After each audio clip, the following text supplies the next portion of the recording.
सौभाग्यशाली तोता। बहुत समय पहले की बात है।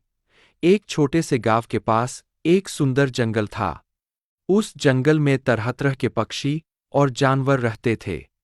उन्हीं पक्षियों में एक अनोखा तोता भी रहता था, जिसका नाम चिरकू था।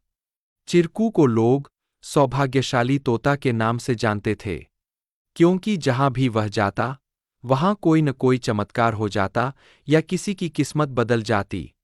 गांव के लोग मानते थे कि अगर चिरकू उनके घर आ जाए, तो उनके जीवन में सुख और समृद्धि आ जाती है।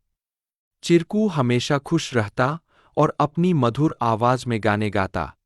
लोग उसे फल और अनाज खिलाते और उसकी भलाई की कामना करते थे। चिरकू भी गांव के लोगों से बहुत प्यार करता था और जहां भी जाता, खुशियां बांटता। एक दिन गांव में एक गरीब किसान, जिसका नाम रघु था, बहुत परेशान था। उसकी फसलें बर्बाद हो गई थीं और उसके पास खाने को भी कुछ नहीं था। वह दिन-रात मेहनत करता, लेकिन किस्मत उसका साथ नहीं दे रही थी। एक दिन रघु ने गांव के लोगों से चिरकू के बारे में सुना और सोचा कि शायद यह सौभाग्यशाली तोता उसकी भी मदद कर सकता है। रघु ने तय किया कि वह चिरकू से मिलकर अपनी किस्मत बदलने की विनती करेगा। अगले दिन वह जंगल की ओर चल पड़ा और चिरकू को खोजने लगा। बहुत ढूंढने के बाद उसे चिरकू एक पेड़ की डाल पर बैठे हुए मिला।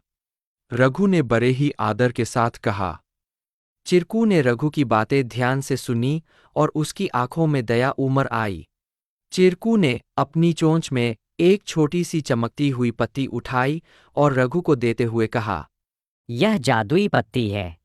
इसे अपनी जेब में रख लो और जब तुम अपने खेत में काम करने जाओ, तो यह पत्ती तुम्हारी किस्मत बदल देगी। रघु ने धन्यवाद कहा और वह पत्ती लेकर अपने घर लौट आया। अगले दिन वह अपने खेत में काम करने के लिए गया। जैसे ही उसने खेत में जुताई शुरू की, अचानक से बारिश होने लगी।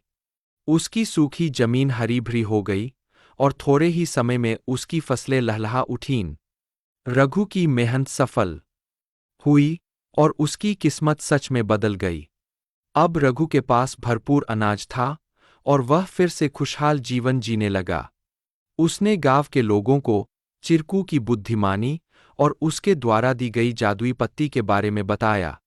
सभी लोग चिरकू की प्रशंसा करने लगे और उसे और भी अधिक प्यार देने लगे। लेकिन चिरकू ने रघु को एक बात कही थी। याद रखना, यह पत्ती सिर्फ तुम्हारी मेहनत का साथ देगी। अगर तुम मेहनत करना छोड़ दोगे, तो यह भी अपना जादू खो देगी। रघु ने चिरकू की बात समझ ली और कड़ी मेहनत जारी रखी। धीरे धीरे उसकी स्थिति पहले से बहुत बेहतर हो गई। वह गांव के सबसे सफल किसानों में से एक बन गया, लेकिन उसने कभी यह नहीं भूला कि उसकी सफलता में चिरकू और उसकी मेहनत का कितना बड़ा हाथ था। कहानी से सीख। इस कहानी से हमें यह सीख मिलती है कि किस्मत भी उन्हीं का साथ देती है, जो खुद मेहनत करते हैं। सौभाग्य और अवसर तभी काम आते हैं, जब हम अपने प्रयासों से उन्हें सही दिशा देते हैं।